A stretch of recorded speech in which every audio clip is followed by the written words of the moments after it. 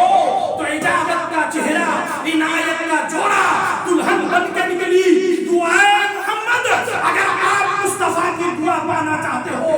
آقا کریم کی کرم اگر چاہتے ہو تو نماز شروع کرو اور نماز پڑھنا اسٹارٹ کرو اور وہ دل سے کرو کہ میں انشاءاللہ اب اپنی نماز کبھی ضائع ہونے نہیں دوں گا۔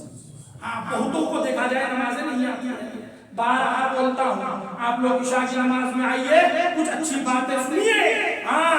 اور یقین مانیے اگر آپ آنے لگو گے نا، آپ کے جو یہاں وہ جو روشنی ہے جس کے چاروں طرف سے آپ گرد و غبار لگا کر کے رکھے ہو، انشاءاللہ دھیرے دھیرے وہ دھل جائے گا اور پھر وہ روشنی آپ کی باہر آئے گی جس سے آپ خود سراپا چمک جاؤ گے اس روشنی میں اور اپنے آپ کو چمکدار محسوس کرو گے۔ اور میں نے یہ بھی بتایا آپ لوگوں کو ہر جمعرات کا آئیے کم سے کم، ارے میں نے فاتحہ کے لیے آپ لوگوں کو بتایا، یہ تو فاتحہ سمجھئے کہ آپ آؤ گے، میں یہ سوچ رہا ہوں کہ فاتحہ ہم لوگ آگے رہتے ہیں، میلاد ہم لوگ آگے رہتے ہیں، اس لیے میں سوچا ہر جمعرات کو کم سے کم فاتحہ کھانے کا اہتمام مسجد میں کر دیا جائے جس سے لوگ کم سے کم آئے تو صحیح۔ بس ابھی بھی وہی حال ہے کہ جتنے ہم لوگ کا جو وقت نمازی ہے وہی لوگ تو لوگ لے کر کے آتے ہیں، ان لوگوں کو میں روزانہ درس سناتا تھا۔ میرا خیال یہ ہے، میں آپ کو بتاتا ہوں، میرا خیال یہ ہے کہ آپ فاتحہ کے ہی واسطے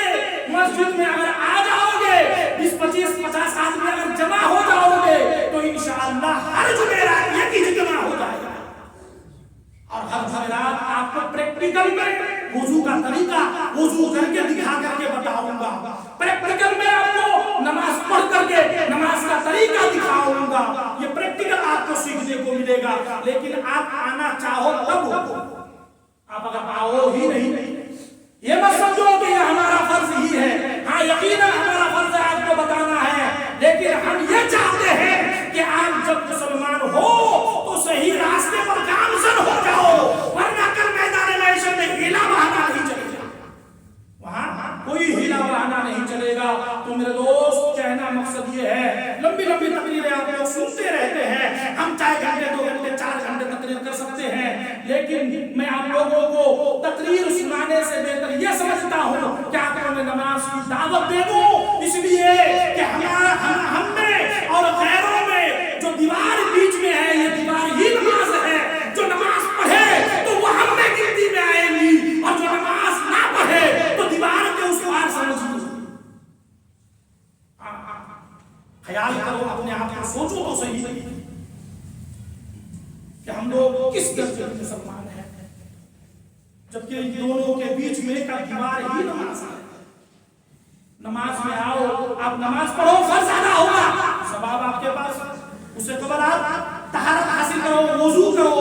ہاں اس میں بھی آپ کو ثواب مل رہا ہے، یہ کہ قدم پر نیکیاں مل رہی ہے۔ یہاں کوئی اس نیکیوں کی قیمت ہمیں نظر نہیں آتی، لیکن یقین مانو کل میدان معیشت جب قائم ہوگی نا، ایک نیکی کے لیے ترسو گے نا،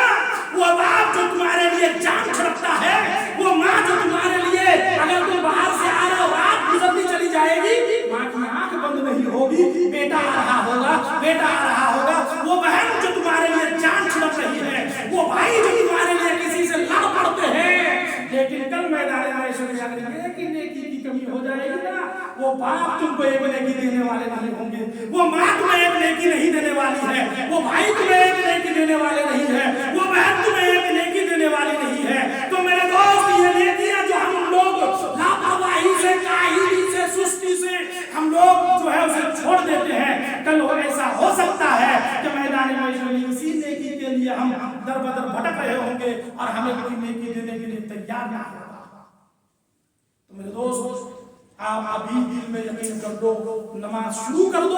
اور وقت میں مسجد آنے کی، اگر آپ کے پاس وقت ہے مسجد میں آ جاؤ، جماعت سے پڑھو، اور اگر مسجد آنے کا وقت آپ کا نہیں ہوتا، آپ جہاں رہو، جس جگہ رہو، جس کونے میں رہو، اپنے دکان میں رہو، ہاں اپنے مکان میں، کھیت میں، جہاں رہو،